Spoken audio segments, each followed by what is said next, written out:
Next topic होगा हमारा आज का फंक्शन। तो इस वीडियो में हम फंक्शन को समझेंगे। सबसे पहले हम डेफिनेशन पढ़ते हैं। फंक्शन की definition.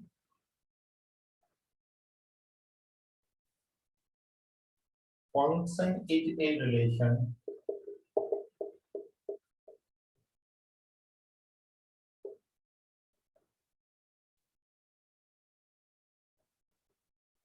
from a set A to set B in which every element of set A have unique image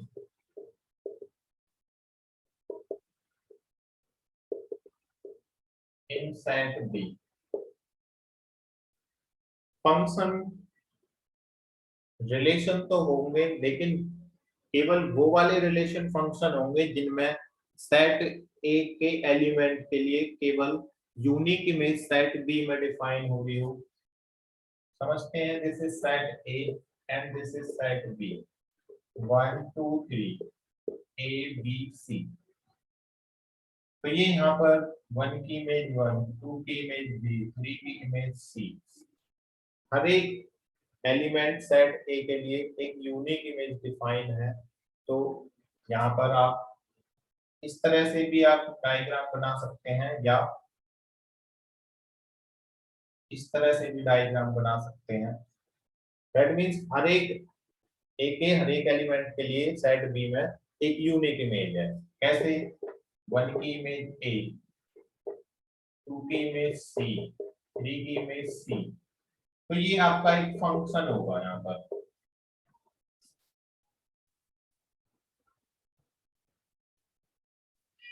function में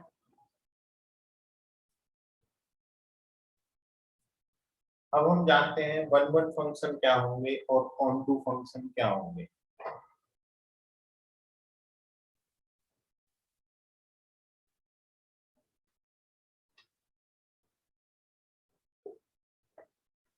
वन वन फंक्शन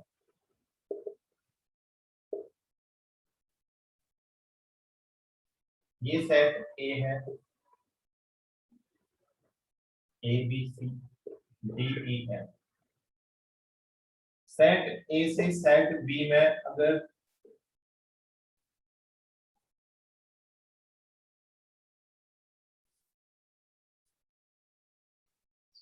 सेट ए के हर एक एलिमेंट के लिए सेट बी में डिफरेंट इमेज मिले। ए की इमेज डी पर है, बी की इमेज ई पर है, सी की इमेज एफ पर है। तो यहाँ पर जो एफ रिलेशन आपने इसमें डिफाइन किया है सेट ए से सेट बी में, ये 1 1 है। F is 1 1।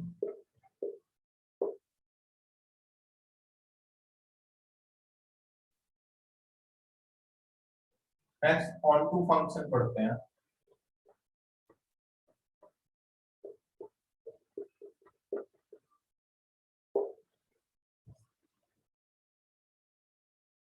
On to function में क्या होगा?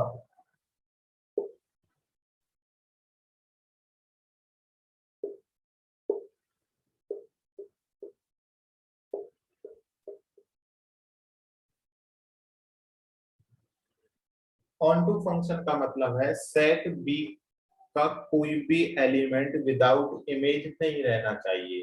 दैट मीन्स ए की इमेज बी पर, बी की इमेज ई पर, सी की इमेज एफ पर। तो ये आपका ऑन टू फंक्शन है। F is onto. ये ऑन टू फंक्शन है एफ। अगर यहाँ पर हम इस तरह से डिफाइन कर दें, सी की इमेज भी हम ई पर बना दें, तो यहाँ पर एफ एलिमेंट सेट बी का विदाउट इमेज बच रहा है। तो यहाँ पर हम कहेंगे कि ये ऑन टू फंक्शन नहीं है। तो ऑन टू होने के लिए सेट बी के सारे एलिमेंट पर इमेज बननी चाहिए, या हम ये बोलेंगे सेट बी के हर एक एलिमेंट के लिए 3 इमेज होनी चाहिए सेट ए में। ये ऑन टू फंक्शन होता है।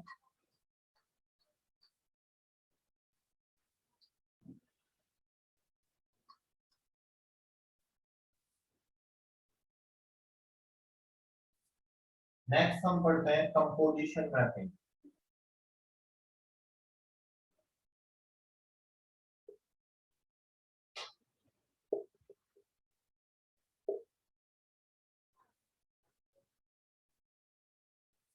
अगर हमारा सेट ए है, कोई एलिमेंट एक्स है और सेट बी में हमने फंक्शन एफ डिफाइन किया है, तो ऑब्वियसली इसका एलिमेंट वाई जो कि एफ एक्स के इक्वल होगा, एफ के अंदर में एक्स की इमेज एफ है। वहीं कोई सेट सी डिफाइंड है, जो मैपिंग जी डिफाइन की है हमने बी से सी में, तो जी एफ एक्स होगा इसका एलिमेंट, जिसको आप कह रहे हैं कि ये जेड के इक्वल है। तो अगर हम सेट ए से सेट बी में सीधे मैपिंग देख रहे हैं, तो उसको हम बोलते हैं गॉस,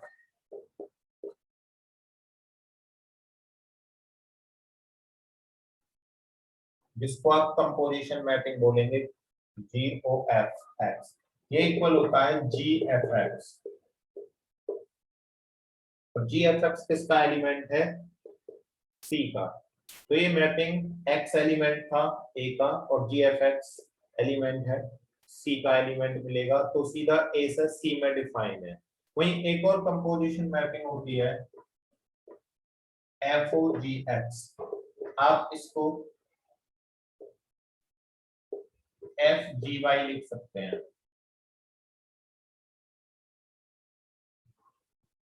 जी वाई एलिमेंट होगा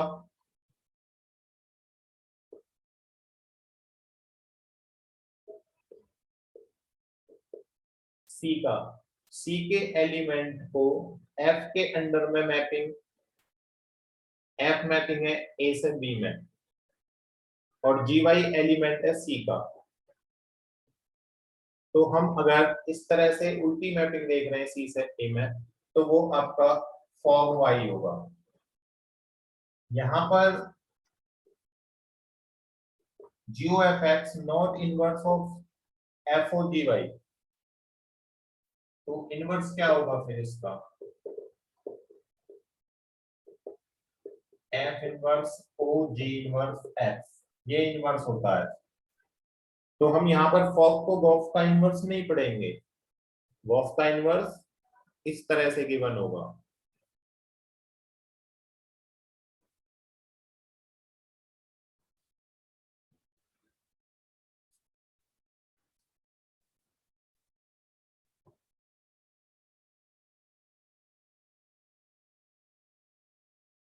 नेक्स्ट हम यहाँ पर पढ़ेंगे inverse of a function.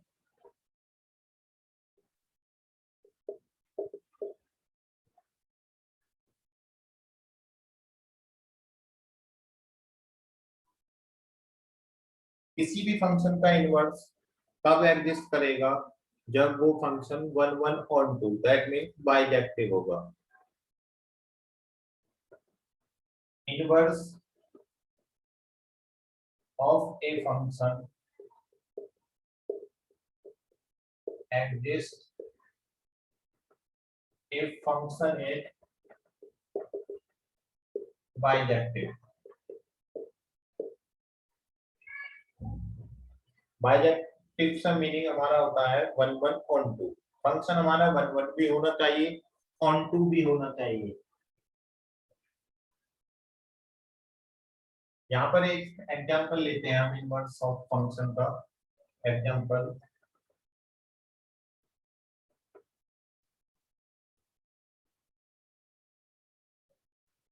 Late natural number से नेचुरल नंबर में मैपिंग है एफ हमारी, और किस तरह से डिफाइन है, F X equal to 1 upon 1 plus X square.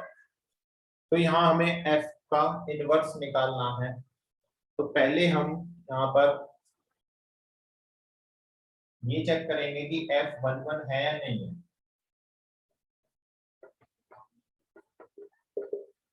11 check करने के लिए हम क्या करते हैं, लेट दो एलिमेंट x1 x2 हम सेट ऑफ डोमेन, ये होता है हमारा सेट ऑफ डोमेन, ये होता है set of codomain. x1 x2 दो एलिमेंट हमने सेट ऑफ डोमेन में से लिए। अगर हम इन एलिमेंट की इमेज को इक्वल मान लें और वो एलिमेंट भी सेम हो जाए तो हम कहेंगे कि ये फंक्शन हमारा 1 1 है। तो fx meaning 1 plus x1 square equal 1 1 plus x2 square 1 plus x1 square equal to 1 plus x2 square x1 equal to x2।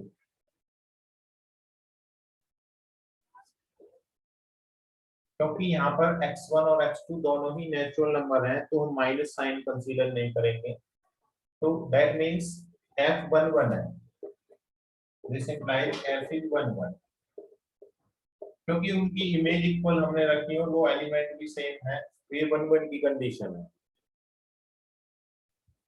वहीं अब हम ऑन टू चेक करते हैं।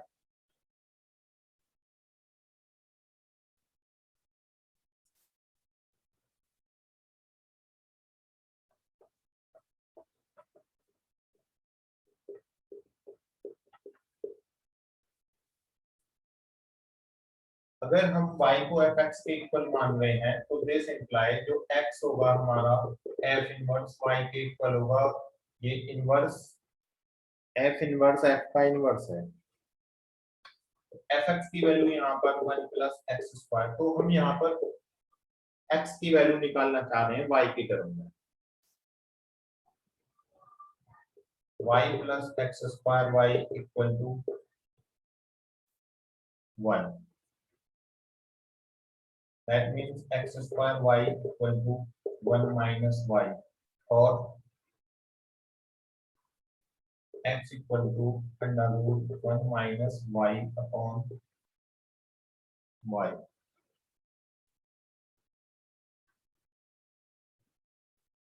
ऑन टू फंक्शन की डेफिनेशन होती है हर एक सेट ऑफ कोडोमेन के लिए कोई ना कोई सेट डोमेन में एग्जिस्ट करना चाहिए। यहाँ पर हमारे y जो कि एलिमेंट है सेट ऑफ कोडोमेन का, y क्या है, कोई भी नेचुरल नंबर है, तो हर एक नेचुरल नंबर के लिए कोई ना कोई x मिल जाना चाहिए था। लेकिन यहाँ पर हम जैसे ही y को 1 पुट कर रहे हैं, 1 क्या है हमारा एक नेचुरल नंबर है, तो x 0 हो रहा है। x क्या मिलना चाहिए हमें, नेचुरल नंबर मिलना चाहिए जो कि नहीं मिल रहा है, तो यहाँ पर ये फंक्शन हमारा ऑन टू नहीं होगा। We have for every y belongs to and there does not exist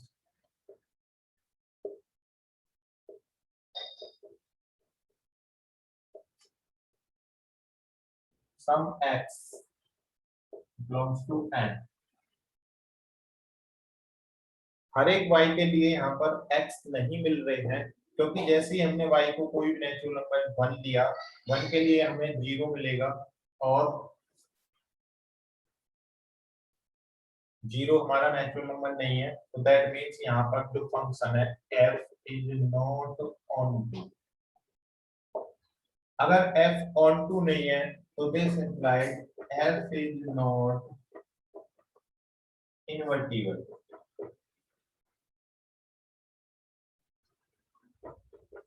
हम यहाँ पर इनवर्स फाइंड नहीं कर सकते f का। इनवर्स निकालने के लिए फंक्शन का 1 1 ऑन टू होना बहुत जरूरी है, जो कि यहाँ पर नहीं है। बाय द वे अगर ये हमारा फंक्शन ऑन टू हो जाता तो यहाँ से ये जो हमने x को y की टर्म में लिखा है, यहाँ से आप देख रहे हैं x equal to f inverse y, y में जो फंक्शन आएगा उसी को हम बोल देंगे कि ये इनवर्स है x का।